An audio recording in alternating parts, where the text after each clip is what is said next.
Hey kids, welcome to another math video. This is Module 4, Lesson 21, and we have a totally weird lesson today. Hopefully you like it.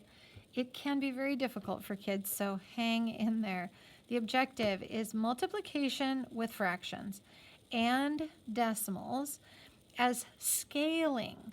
And so scale meaning like making something have more pieces or making something have fewer pieces. Scale it up, scale it back. It's too big, scale it back, that type of thing. We're going to have some word problems. We're going to, hopefully, you'll be able to explain the size of the product and then relate all of this and understand about fraction and decimal equivalence, why something is equal to something else, and to multiplying a fraction by 1. It's so big. Oh my gosh. Okay, but let me break it down for you. Okay. Please write these notes down, please. First of all, I have a whole bunch of different samples to remind you that 1 can look really different. 1 can look like 2 halves because what it means is I have 2 parts when there are 2. So 2 parts out of 2 make 1. But what if I have 3 parts out of 3? Well, that's also 1. In fact, all of these fractions here are 1. Any number over itself is equal to 1. Now that you know that, okay, write them all down. Remind yourself all these fractions are all equal to 1. This is 1, this is 1, this is 1, this is 1, this is 1. So what does that mean? Well, these could be scale factors to change the number of pieces in a fraction to make it look different. Okay, now let's go back up to here. For example, if I have 3/4, so I have, let's say my first drawing was just the slashing to the right, and it's 1, 2, 3 out of 4 pieces, okay? If I have 2 halves of that, then I can divide it in half this way, and I can slash all the pieces because it's both out of both, the top and the bottom all the way across going to the left. And so what do I end up with? If I have 2 halves of 3/4, it's really 1. 1 times 3/4 is 3/4. So why do I get 6/8? Well, it's still the same amount. Okay, 6 pieces here are the same amount as the 4 or the 3 pieces out of 4. So 6, 1, 2, 3, 4, 5, 6 out of 7, 8, 6 out of 8 are the same amount as 1, 2, 3 out of 4. So that's what you're calling equivalence in the objective, okay? It can be done here as well. If I have 3/4, again to start 1, 2, 3 out of 4, but I take 3/3. It means I'm dividing it horizontally into 3 sections, but I take all of them. So if you multiply across, you get 9/12, but you could simplify and get 3/4 again. So it's about looking at how to make an equivalent fraction with a different number of pieces. Now, why do they want you to do this? Well, because they're trying to connect all of this to have a fraction, also have an equivalent decimal, okay? That's basically part of our objective is to look at a fraction and know that you can get a decimal out of it. Now, how can you get a decimal out of a fraction? Well, it can be a little bit challenging sometimes if your denominator is not cooperative. Now, this 4 is what I would call maybe an uncooperative denominator. Okay, it's not 10, it's not 100, and it's not 1,000.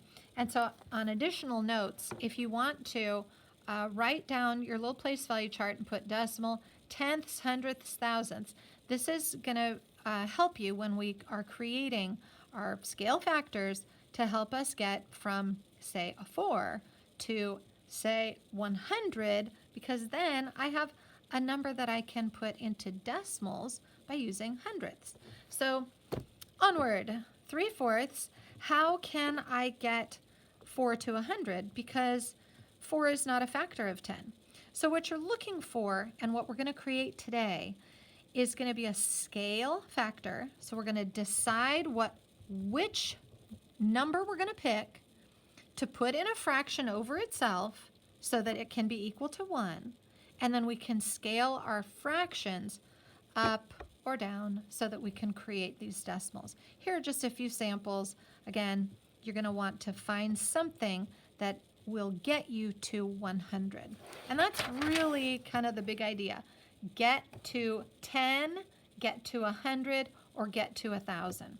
So the scale factor when you have 4 as a denominator is going to be 25, because when I multiply 4 times 25, I will get 100. Now I can't multiply 4 by anything to get 10. I just won't. So you're never going to use 4 times something to get 10. You just don't. Just use 25. Okay, and you'll change the numerator at the same rate that you change the denominator, because whatever you do to the top, you do to the bottom, and vice versa. Whatever you do to the bottom, you have to do to the top at the same rate. Once you get this, you can turn it into a decimal. If you have 5 on the bottom, you can use a scale factor like 2 halves, because 5 times 2 is 10, and 10 is that first place value position to the right of the decimal. So I hope you're starting to catch on. There are going to be bigger numbers, and this last problem is really like horrific for children. So sorry, I didn't make it up in the book. It's just horrible. But it's going to really all come down to this, that they want you to figure out the long and difficult way that 25/25 is going to be a scale factor for 8, because 8 won't evenly go into 10. Nor will it go into 100, but it does fit into 1,000. And so then it's like the process of, how do you figure that out? Because no 5th grader would ever be able to figure it out on their own. These people are so lovely. I just want to say, math people, you're just mean sometimes to these little children. They're just not ready, and they just don't get it. Like, I'll spend a lot of time working on this lesson with my students, and it's like the fog will come right over their faces, and they're all going, what? What? Okay, anyway, on to the book. This is on page 249 for me, lesson 21, problem set. So we're going to fill in the blanks. The first one has been done for you, all completely done. Notice that we have this scale factor. And remember that a factor is simply a number you're multiplying, okay? By another number. When you multiply, you have factors. 1/4 is a factor, 3/3 is a factor. This is your product, 3/12. So we're going to make this up, okay? Now notice, to get from 4 to 12, you have to multiply by 3. So take that knowledge and go over here. And if I have 3/4 times 1, watch out for the equal signs, okay? I need to have the value of 1 in a fraction. A teeny tiny little space here. What am I trying to get to? I'm trying to get to 28. So 4 times something will give me 28. And that same something is 3 times something that will give me 21. And you guys are popping out of your seats going, I know, it's 7. And you're right. But you need to make sure it's 7/7. Okay? So both on the top and the bottom, that is how you're going to have a scale factor of 1, because 7/7 equals 1. We're not changing the 3/4. 21/28 is still equal to 3/4. It's just more pieces. Okay, same thing over here. If I have 7/4, notice it's an improper fraction. Doesn't matter. 1 can be any fraction. So what do I need to get here? I need to get from 4 to 20. What factor do we multiply by to get from 4 to 20? And hopefully you're popping out of your seats with the right answer. 7 times that same factor will give us 35. Now you know it's 5/5. So what you did here was to just start looking at the value of 1 in 3 different ways. Here's 1, 3/3. Here's 1, 7/7. Here's 1, 5/5. Okay, step 1, done. Use words to compare the size of the product to the size of the first factor. Okay, the size hasn't changed. They are equivalent. We just have more pieces, okay? The size is equivalent, okay, that's a fancy N, because we are multiplying by 1, okay? Now, 1 is going to be 3/3. 1 is also 7/7, and then 1 was 5/5. Okay, so they're all equivalent. We have more pieces, but still equivalent. Okay. So now we can move on. So now that you know you're multiplying, we're comparing with the size of the first factor, 1/4. I have more pieces, but it's still equivalent. Now, let's start working on these scale factors. Okay, this is where it kind of gets fun. All right, 1/4 times 25/25. We're going to express each fraction as an equivalent decimal. Now we get to do the decimals. So they pretty much are giving you the scale factor here. Here's your scale factor. You're going to multiply across 1 times 25 to get 25. You're going to multiply across the bottom because that's what we do when we multiply fractions. 4 times 25 is 100. Now remember, if I'm trying to find an equivalent number for this 1/4, an equivalent fraction, so that I can turn it into a decimal, if you create your 3 place value positions to the right, you're going to have tenths, hundredths, THS, and thousandths, THS, and I abbreviated those just for you. You're welcome. Okay, so now we're going to show this as a decimal. Now that I have hundredths, I know my decimal will look like that. 25 hundredths ending in that place. Okay? Remember, if I have more digits, you have to end in that place. Okay? And you're going, I think I kind of get this. Yes. All right, let's do another one. Look, they're giving you the scale factor again. They're taking the 4, same. Now we know that in order to get to something for the 4 to change into a decimal value, we have to get to hundredths. So multiply, see that 75 out of 100 is still 3, it's like 3/4, and then 4/4, and then show it as an equivalent decimal. Okay, so first two, pretty easy. Then they take the scaffold away, and now you have to come up with your own factor. And they change the denominator on you, okay? But that's okay, don't forget. So if I have 1/5, I need to have tenths, hundredths, or thousandths. Can I get from fifths to tenths, hundredths, or thousandths? Well, I could get to all of them, but I want the simplest one. How can I get from 5 to 10? I need a scale factor of 2, right? 5 times 2 is 10. So whatever you need on the bottom, it must also be the same on the top, okay? Because we're using a scale factor that is equal to 1. 1/5 times 1 is still 1/5. It's going to look a little different.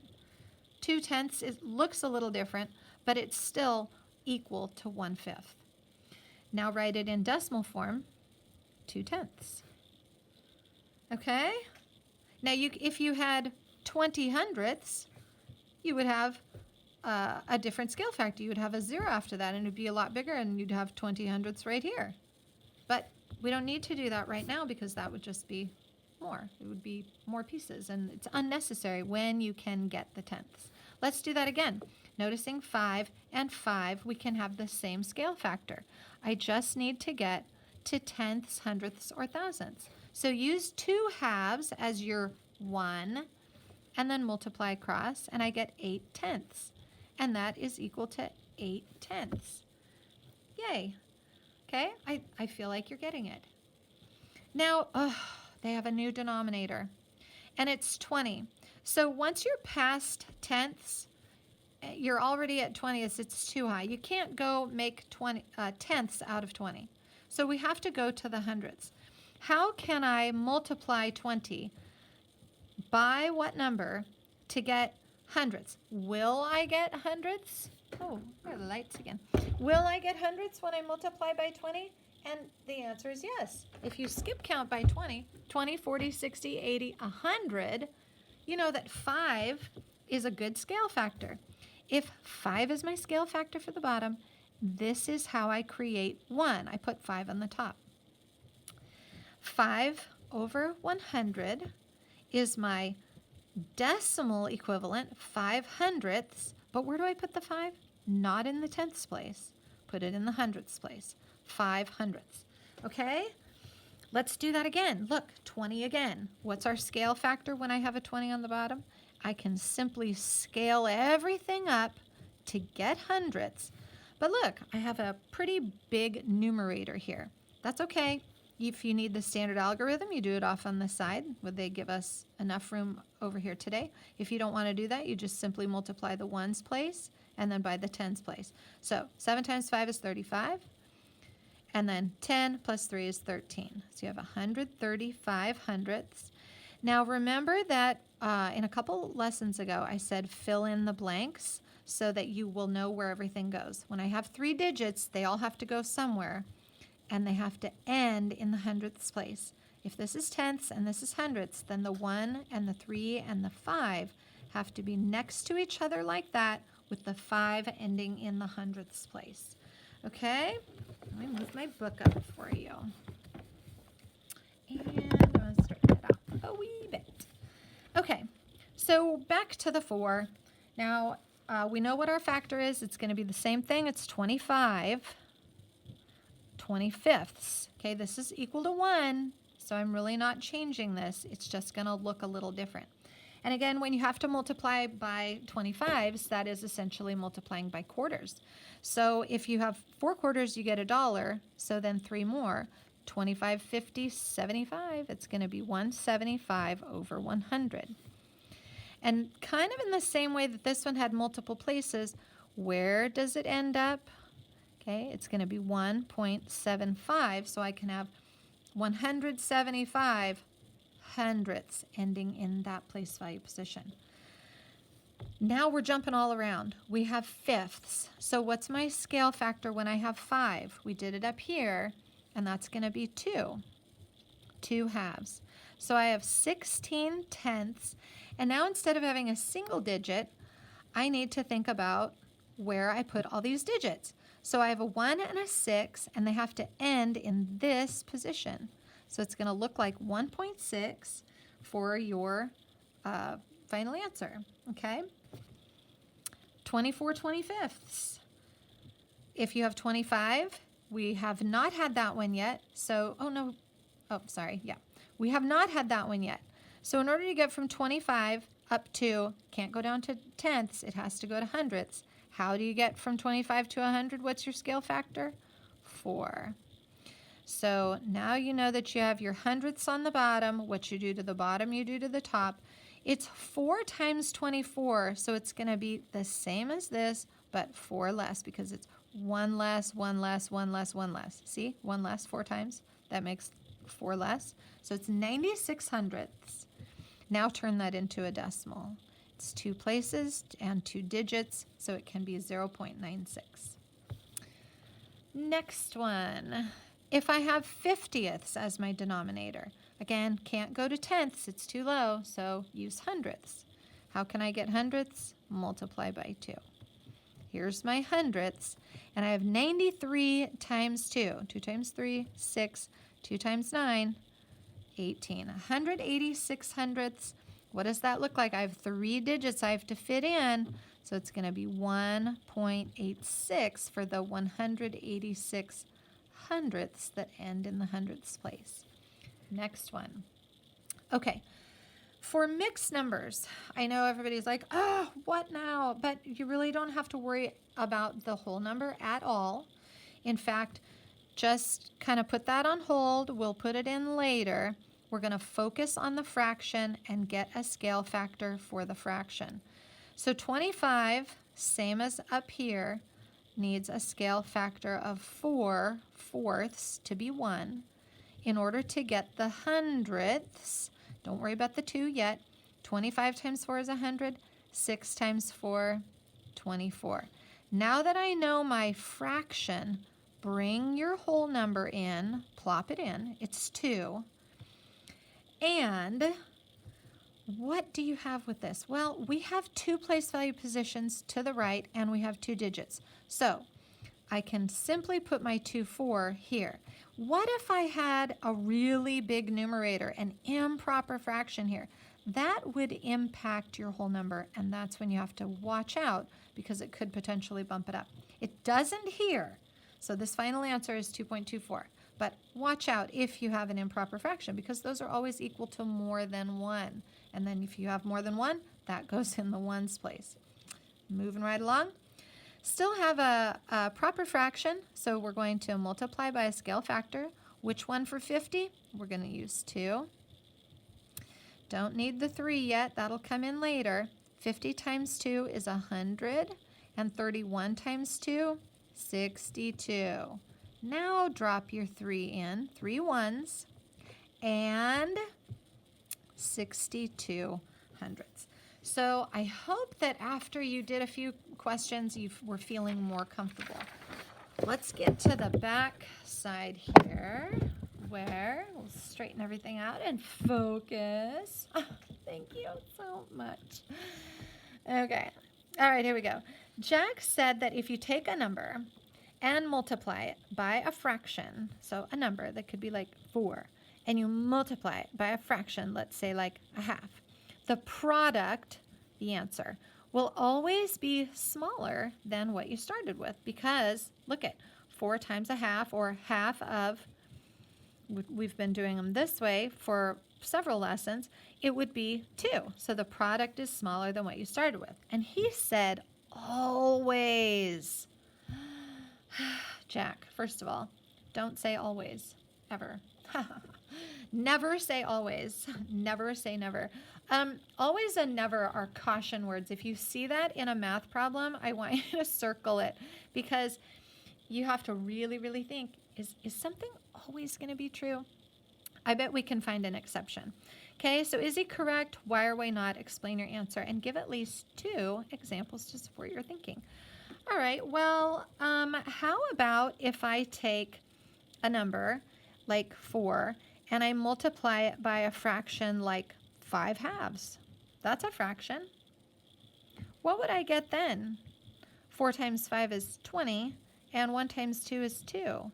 So what's my answer? Is it smaller than what I started with? Okay. No, it's bigger. So I just found a fraction that can poke a hole in Jack's argument. And so an improper fraction, improper fractions have a value greater than 1. And so that is one way that we can poke a hole in that argument, okay? Now, another fraction that we were working with a lot on the previous side was, let's say I have 4, and I'm going to take 2 halves of it, okay? I can even do, if you prefer, 2 halves of 4 and do it this way. Well, what is 2 halves of 4? What is 2 halves? 2 halves is really 1 piece, or 1 of 4. And so then I would end up with 2 times 4. Oh, sorry, as I'm leaning on my face here.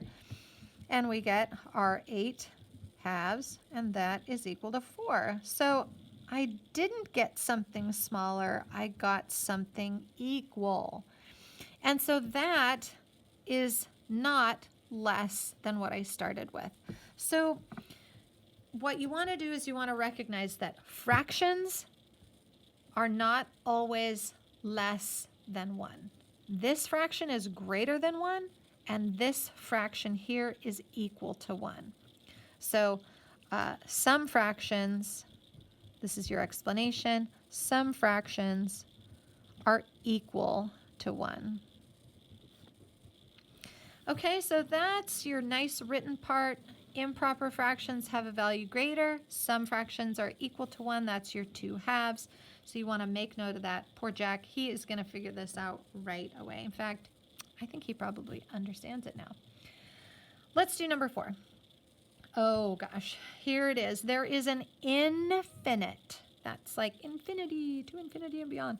There's an infinite number of ways to represent 1 on the number line. I showed you some of them in the warm-up. Look right here. Okay, like to infinity and beyond. 3/3, 4/4, 6/6, 8/8, 100 hundredths, 10 tenths, and so on.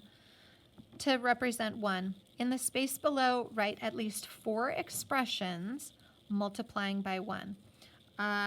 We're going to represent 1 differently in each expression. Okay, like take any of those from the warm-up and do it. You could do 2 times 4/4. 2 times 4. Oh, I already did that above. How boring. Oops. Yes. 8 fourths equals 2. And how about, let's make one different. Let's do 2 times 10 tenths. Well, 2 times 10 over 10 would give us 20 over 10, which gives us 2. You know, and what I hope you're noticing is that we're ending up with the same thing we started with. And so they're just really kind of insisting that you practice this. What if I have like a decimal and I said, let's multiply by 3/3, okay? It's still going to be 1.5 times 3 over 3. I still can cross cancel. I still get 1.5. I'm getting the same thing that I started with, okay? These have 1. It's the value of 1. And so they just want you to practice that in a bunch of different ways. I'm going to pull a different one. Let's just do 3 times 15 fifteenths. And we'll do 3 times 15 over 15. You could multiply it out if you didn't cross cancel and do 45 over 15. And then you've got 3 again. Okay, 15, 30, 45. There it is. So all those are just to help you understand that 1 can look different and it's still 1. You'll still get the same answer that you started with. Here is the worst problem in this whole program for the whole year. This is the worst one, I think. Take a deep breath. Here we go. Maria multiplied by 1. Okay, that's easy. To rename 1/4 as hundredths. Okay, she's trying to get from fourths to hundredths. We know that if you multiply by 25 25ths, that would get you where you're going. But that's too easy for them. They want to break this down into something really fun and special.